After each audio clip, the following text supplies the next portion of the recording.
Fairy tales do come true. Kinikilig na sabi ni Macy sa isip. Kinikilig siyang masyado habang naglalakad at nagbabasa ng magazine na tampok ang buhay ni Prince William at Kate Middleton ng England. So sweet, she sighed. Saglit siyang tumigil sa pagbabasa nang papasok siya sa main lobby ng PBCom Tower sa Ayala Avenue sa Makati. She had been working as one of the assistant accountants for the billion-dollar company called Simeon Corporation. It is one of the Philippines' largest and oldest land and agribusiness corporation. Binati siya ng isang security personnel na agad niyang tinugon. Parati siya nitong binibiro dahil natutuwa yata sa natural na mapula niyang buhok at asul na mata. Tapos sa kabila ng kanyang itsura, diretso siyang managalog. Pagkatapos, tinungunan ni Macy ang hanin ng mga elevators. Ipinagpatuloy niya ang kanyang pagbabasa-basa ng article tungkol kina Prince William at Kate Middleton. Saglit siyang tumigil ulit nang sumakay siya sa elevator. Mga 10 kataong ka sa kanya sa elevator. She recognized some of them by faces, ngunit hindi niya kinalamang ito personally. Malamang sa ibang floors nagtatrabaho ang mga ito. Gayunman ngumiti siya sa mga ito. Pagkatapos ang pindutin ng 10th floor button, muli siyang uminom ng kape at nagpatuloy sa pagbabasa. She was really intrigued by the royal family's affairs. Isa pa, ngayon lang siya may oras para magbasa leisurely. Mamaya, sabak na naman siya sa maraming accounting work. Manaka-naka siyang tumitingin sa overhead sign para i-check kung anong floor na sila. Okay, next stop is mine. Ani niya sa sarili na magsarado ang elevator sa 9th floor. Hawak-hawak ang umuusok pa rin kape sa kanang kamay, muli niyang niladlad ang magazine gamit ang kaliwa at muling nagpatuloy sa pagbabasa. Then, she heard a thing sound. Bumukas ang pinto ng elevator pero hindi niya may alis-alis ang mga mata sa hawak na magazine dahil malapit na siya matapos sa pagbabasa. Kung hindi man lang siya tumigil o nag-angat ng tingin habang maliksing naglalakad, papalabas ng elevator. At gayon na lamang kanyang pagkakulat na may makabangga siya.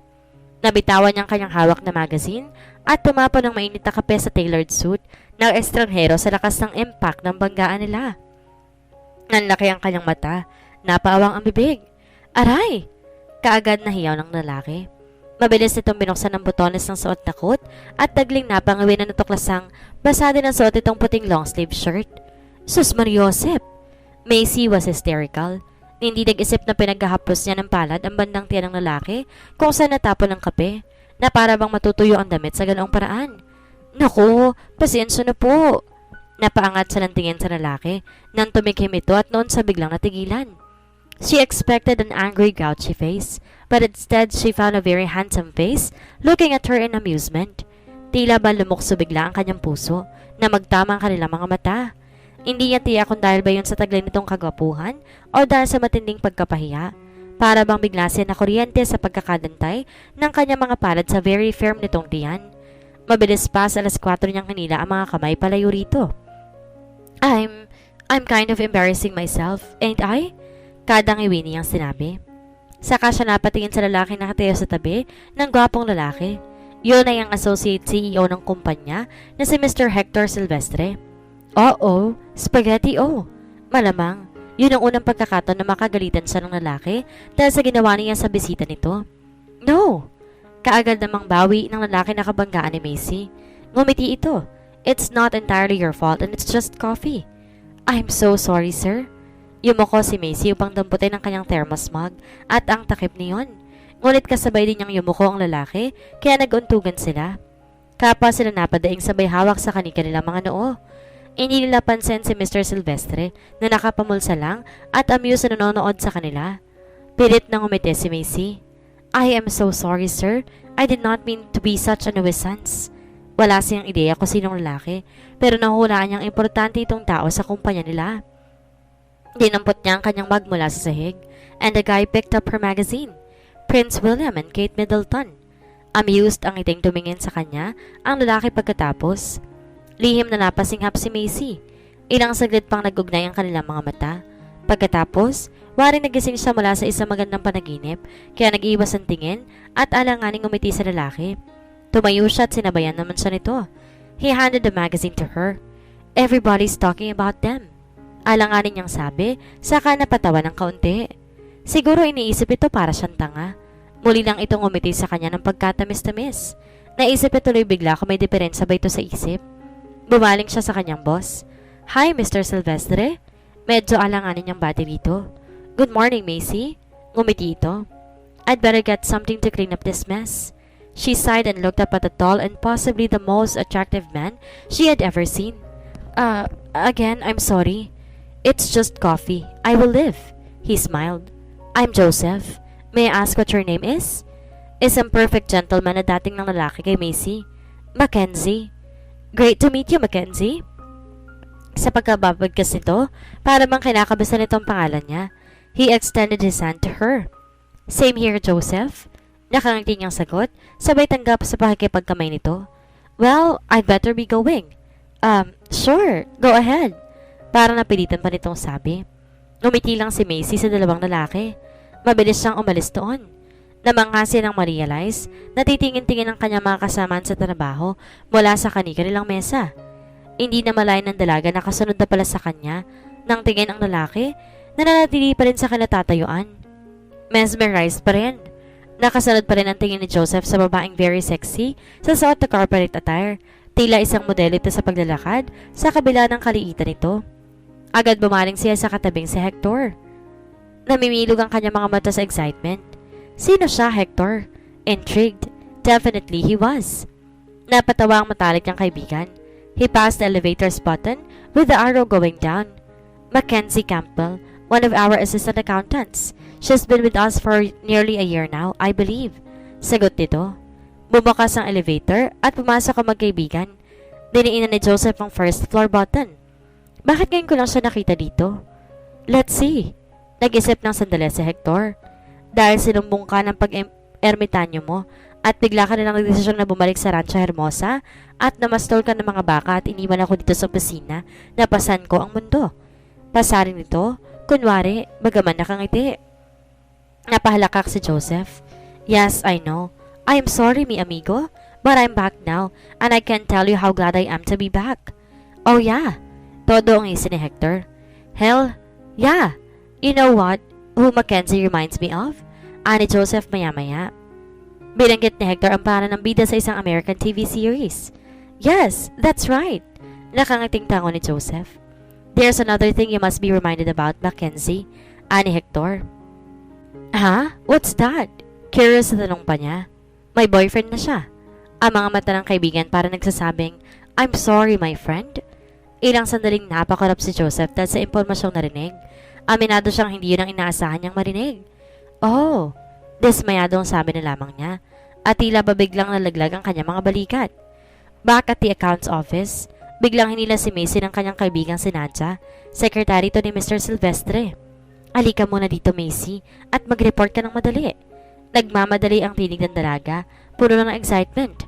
Alam niya kung anong ibig nitong sabihin, ngunit pinili niyang magpatay mali siya. Ha? Nadja rolled her eyes. Come on, Macy. Tell me, ano sinabi ni Sir Joseph sa'yo? Wala naman. Kibit balikat ni Macy. Macy, ano ka ba? Pinanlaki ni Nadja ng mga mata ang kaibigan. Hindi ka nakakatuwa.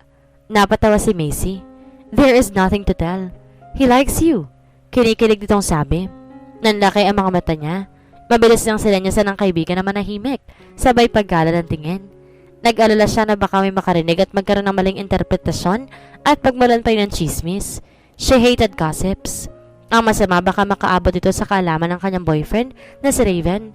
Nagtatrabaho din sa opisinang yun ng binata bilang isang field engineer. Masyado pa naman tong siloso. Nang gabing yon, binisita si Macy ni Raven sa kanyang townhouse na minana niya mula sa yumaong ina.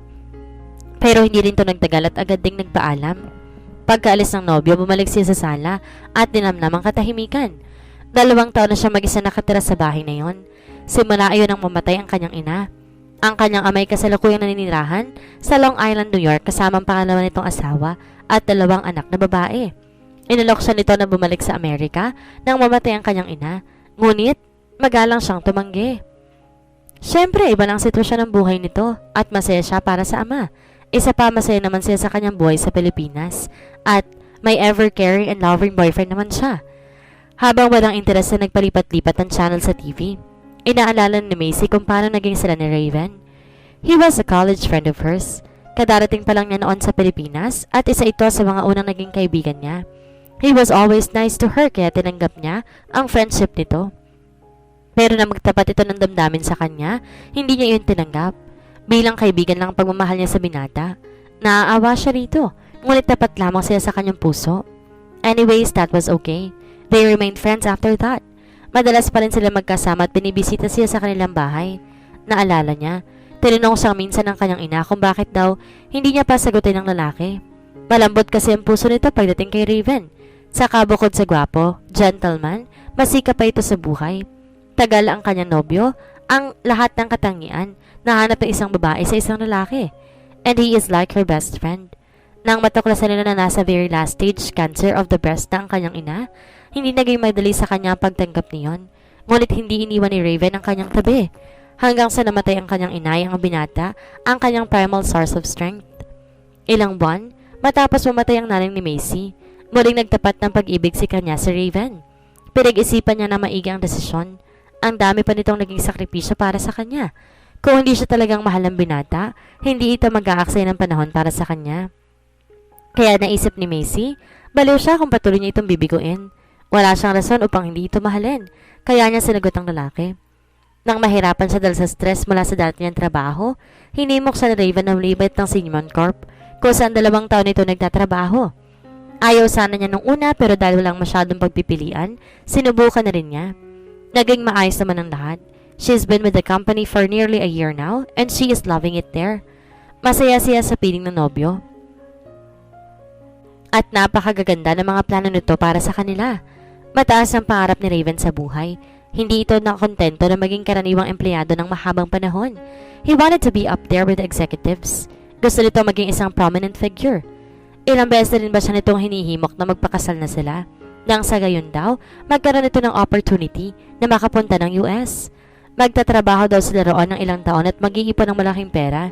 At pagkatapos daw, uuwi sila ng Pilipinas para mag-set up ng sariling business na magtatawang nilang palalaguin. His intentions were all well and good, pero hindi niya masabi na wala siyang balak bumalik ng Amerika, maliban kung bibisitahin lamang niya ang kanyang ama roon.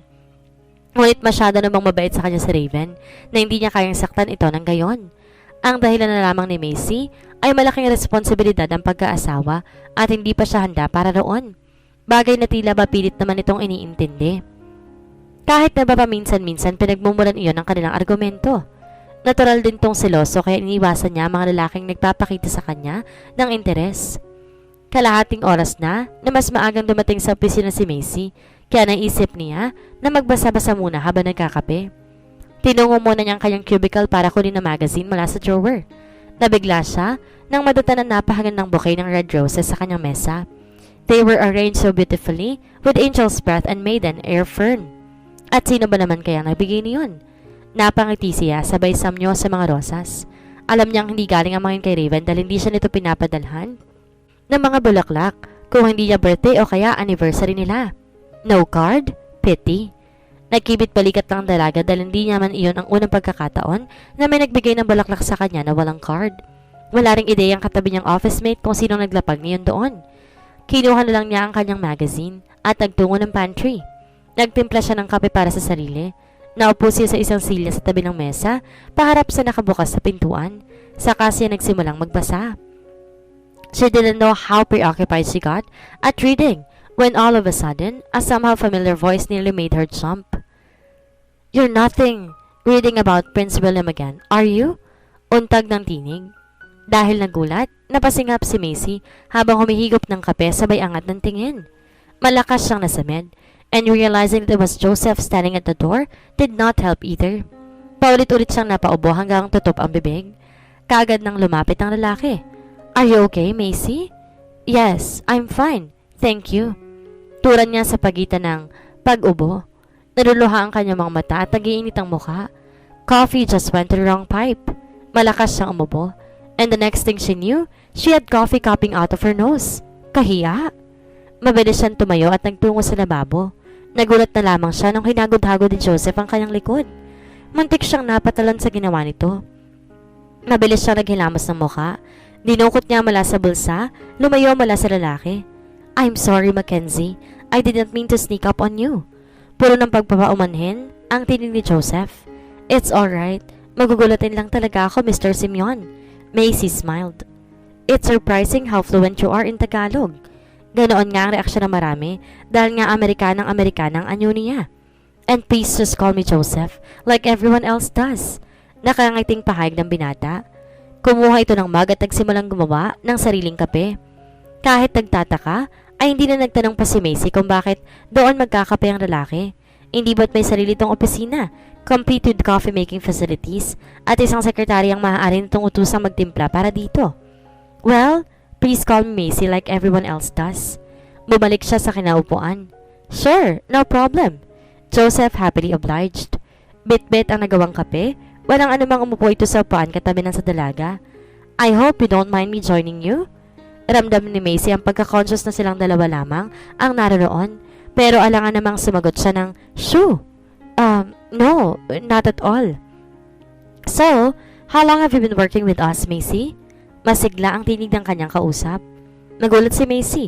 When she looked at him, he had a sexy crook smile that just brought out butterflies fluttering inside her tummy. Ngunit mabilis niyang hinabing ang sarili. For nearly a year now, Joseph. So, what brought you here to the Philippines? Half my blood came from here. Ngiti niya. Saka siya nagpatuloy sa interrupted niyang pagbabasa. You don't look like a Filipina at all. Mahinang tumawa ang binata. He was not mocking her. He was just commenting. So, what made you move here? Nandito din ba ang family mo? Well, ilang beses na ba niyang kailangan ipaliwanag ang sarili sa maraming tao na curious tungkol sa kanya? Ngunit para nakadama siya ng eagerness na magkwento kay Joseph. Tuloy na nga niyang ibinaba ang magazine at sumagot sa binata. My dad is from Long Island and my late mom is from Cebu. Oh, I'm sorry to hear about your mom. Sympathetic ang ekspresyon ng binata. Thanks. Matipid siyang umiti. I was born in the US. My parents divorced when I was like 10. Mom stayed in Manhattan for a while, then she decided to come back and live here for good. Dad remarried, so I decided to move in with Mom when I was 15. I attended college here and all. Kwento niya. Interesting, Joseph said. He seemed enthusiastic too. Gusto mo bang bumalik at tumira ulit sa US? Bahagya siyang umiling. Just to visit, happy here. My dad. That's nice to hear. He had the sweetest smile at pakiramdam niya, nagkulay makopa ang kanyang mga pisngi. Saglit na namagitan sa kanilang katahimikan. Si Joseph ang muling bumasag niyon. Aren't you going to ask about me? He grinned. Mahinang napabangis-ngis si Macy. Sorry, well, I kinda know who you are already. His lips twisted in a teasing smile. Itinukol ito ang mga siko sa ibabaw ng mesa sabay titig sa kanya. Really? Should I ask then how much you know about me instead? Macy blushed. Oh, I'm sorry. Please don't take it the wrong way. Not at all. You've intrigued me now, so please to tell me. He encouraged. Well, I know that you are Charles Joseph Simeon, the youngest of Chairman Simeon's 4 sons, and... Tumingala siya na para bang makakaapuhap siya na iba pang isasagot sa ere. And... His eyebrows arched, teasing. Marahas na bumuntong hininga si Macy at saglit na nainis sa sarili. That's pretty lame of me. I'm sorry. I do not know a thing about you apart from your name and you being an executive. Napatawa si Joseph. Well, let me tell you something about myself then. Gusto sana niya itong pigilan, pero walang lumabas na salita sa kanyang bibig. Sa halip, puno ang atensyong nakinig lamang siya sa binata. Ang totoo, curious na curious siya rito. I'm a farmer and a vet by profession. I also had to take up business managerial course. It is like a family requirement. Kagaya ni Macy, buo din ang atensyon ng lalaki sa kanya. Then, as a part of my family duties, I was told to work in the office to see the managing and financial side of the business myself. He smiled and paused for a moment. But last year, I begged my father to let me go back to Hacienda Hermosa for a while. Bahagyang tumango si Macy. She knew about Rancho Hermosa, pag-aari yun ng mga Simeon na nasa Calatagan, Batangas. You are a vet? Really? How intriguing. Hindi niya maitagong pagkasurpresa. He looked like the perfect corporate bachelor, if he is a bachelor. Tumango si Joseph. Or else I'll go mental, I told him. He laughed. So I've just come back from a break, you see? In case you're wondering as well why you've never seen me before. Kaagad napayo ko si Macy sa huling sinabi ng lalaki, ngunit wala siyang balak na mag-comment. Nagpatuloy sa pagkakwento si Joseph. It was a long break and thank God, Papa let me have it. Ngumiti lang si Macy. Not to mention you could afford it because of your status. So ang ibig mo bang sabihin ayaw mo sa sit-in office life? Nananansang tanong ng dalaga. Damn right, I don't. He laughed and shook his head. Well, I was never a city lover. I love being close to nature and animals. I love living in Rancho Hermosa. I didn't want to come back. So, what are you doing here? Macy asked casually. I mean, how come your father forced you to work here? I don't mean that you should not, but because I never took interest in how they run the business. He sighed. They thought it would be good for me if I experienced a bit of management firsthand and a change of scenery apart from the farm and my patients. But I'm so glad I came back here. Really? You have no idea. May malawak itong ngiti sa labi. Well, maybe you could just keep your family happy for a little while and then you can do what you really want after that. Nakangiting sambit naman ni Macy. Yeah, but I'm fine right now. At least magi-Christmas break na. I will be looking forward to coming home for a few days. Macy smiled when she saw a glint of eagerness in his eyes at the thought of coming home. So, are you coming to Long Island to spend Christmas with your dad? Curious itong tanong sa dalaga. Macy laughed and wrinkled her nose. Gosh, no. Mahal ang plane ticket at masyadong busy para magbiyahe at this time of the year. Besides, Dad and his new family visit the Philippines once a year. He is remarried to a Filipina lady from Davao, so I do get to see them without having to spend a penny. Natatawa niyang paliwanag sa binata. Tumaas baba pa ang kilay ni Joseph. Nakakatawa niyang paliwanag dito. You're lucky then, Macy. Tumango siya. That, indeed I am. I am too, Joseph said with certainty. Lucky? Because I have met you. Walang kagatol-gatol nitong sagot. Napaawang ang mga labi ni Macy. What was that again? Sorry? Baka mali lang ang dinig mo, Macy. I said I'm lucky because I've met you. Ngumiti lang ito ng pagkatamis-tamis matapos iyong ulitin. Pilit na kinakalma ni Macy ang sarili kahit na ba pakiramdam niya ilulusot palabas sa kanyang dibdib ang nagririgo doon niyang puso. Kaagad siyang nag-isip. Kanino pa ba posible nang galing ang mga rosas sa kanyang table ngayon kundi sa binata? The flowers, she whispered. Yes, the flowers were from me. Macy gasped. She was dreading to find that out. Why? Lakas loob niyang tanong. Mabuti na lamang at sila lamang ang naroon. I was hoping you could provide me the answer, he answered instead. He was looking at her with an expression in his eyes as if he was looking into her soul. Gosh, ang bilis naman yata nitong masyado. Isang linggo pa lang nakakaraan simula ng aksidenteng mabuhusan niya ng kape ang binata at makilala. Tila nabasa nito ang nilalaman ng kanyang isip. I know it's all weird and fast, but please forgive me, Macy. I just don't want to waste time. I probably should not even be saying this to you. You're right, Mr. Simeon. You shouldn't. I already have a boyfriend. His name is Raven Jimenez, and he is one of your field engineers. Sinubukan niyang papormalin ang mukha. After all, boss ang kaharap niya. Joseph sighed, as if he was disheartened. I know. Namilog ang mga mata niya. He knew? Then why? I'm sorry, Mr. Simeon. I have to go. Hindi na naghintay pa si Macy sa kung anong sasabihin o gagawin pa ni Joseph. Mabilis, ngunit kilos normal pa rin iniwan niya ang binata. At paglabasan ng coffee room ay nagmamadali siyang lumayo roon. Oh God, please don't make this complicated. Lalong binilisan ni Macy ang paglakad nang marinig niyang pagtawag ni Joseph sa kanyang pangalan. God, is he crazy? He knew I have a boyfriend. Gusto niyang magalit sa binata. Nakahinga siya ng maluwag nang hayaan nang siyang lumayo ni Joseph. Ano na lamang ang sasabihin ng kung sino mong makakakita sa kanila? Pamumulahan ba naman siya ng argumento nila ni Raven? Nakahinga siya ng maluwag na makabalik na siya sa kanyang cubicle. Ngunit bakit gano'n ang ganyang pakiramdam? Tila bigla siya may naiwan o kung ano, at kung ano man ang naiwan o nawala niya, parang huli na o pamakuha ulit pabalik. Napatitig siya sa mga bulaklak na bigay ng binata sa kanya. Oh, how she wished Joseph had not said what he said to her, because now her mind